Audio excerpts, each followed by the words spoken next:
আর সে খবর জানাতে hotel intercontinental থেকে যুক্ত হচ্ছেন আজহার লিমন।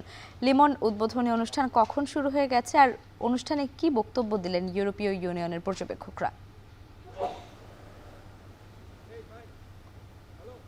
ইউরোপীয় ইউনিয়নের নির্বাচন পর্যবেক্ষক যে মিশন, সেই মিশনের উপপ্রধান ইন্তার লাসে উনি কিছুক্ষণ আগে এই যে মাঠ পর্যায়ে নির্বাচন পর্যবেক্ষকরা আজ থেকে নামছেন সেটির উদ্বোধন করলেন।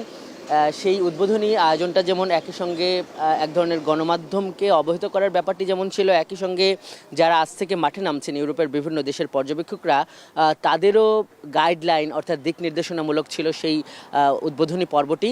এবং আপনি এখন দেখতে পাচ্ছেন যে বিভিন্ন এই ইউরোপীয় ইউনিয়নের যে নির্বাচন পর্যবেক্ষক মিশনের যে লোগো সম্বলিত এই গাড়িগুলো কিন্তু এখন এই রাজধানীর যে হোটেল ইন্টারকন্টিনেন্টাল সেখান থেকে বের হয়ে যাচ্ছে, যেটি আমাদেরকে এই আজকের ব্রিফিংয়ে জানানো হলো, যেটি আগেও বলা হয়েছিল যে এই আজকে শনিবার আজকে থেকে সারা দেশে 56 জন পর্যবেক্ষক তারা একদম মাঠ পর্যায়ে চলে যাবে এবং তারা মূলত নির্বাচন পূর্ব যে প্রস্তুতি, এই প্রস্তুতির বিষয়ে কিন্তু তথ্য সংগ্রহ করবে বা পর্যবেক্ষণ করবে এবং তারা সেখান থেকে যেটি পাচ্ছে সেটি তাদের কোর টিমকে অবহিত করবে।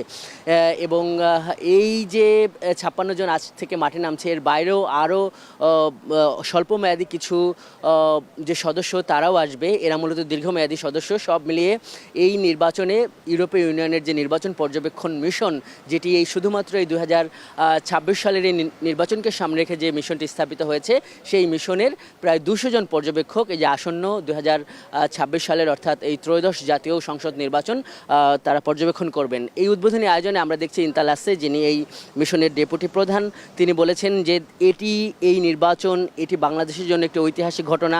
আমরা প্রশ্ন করেছিলাম কেন তার কাছে গেল 12টি নির্বাচনের চেয়ে এটিকে ঐতিহাসিক মনে হচ্ছে, তখন তিনি উত্তরে বলেছেন যে এটা সারা পৃথিবীর সবাই জানে যে 2024 সালে কি ঘটেছে।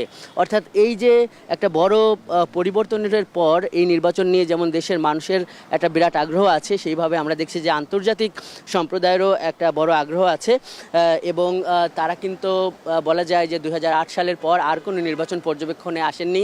এর আগের সংবাদ সম্মেলনে তারা বলেছিল যে সেই নির্বাচনগুলো অংশগ্রহণমূলক হয়নি। কিভাবে তারা কাজ করবেন এই ব্যাপারে আমরা প্রশ্ন করেছি।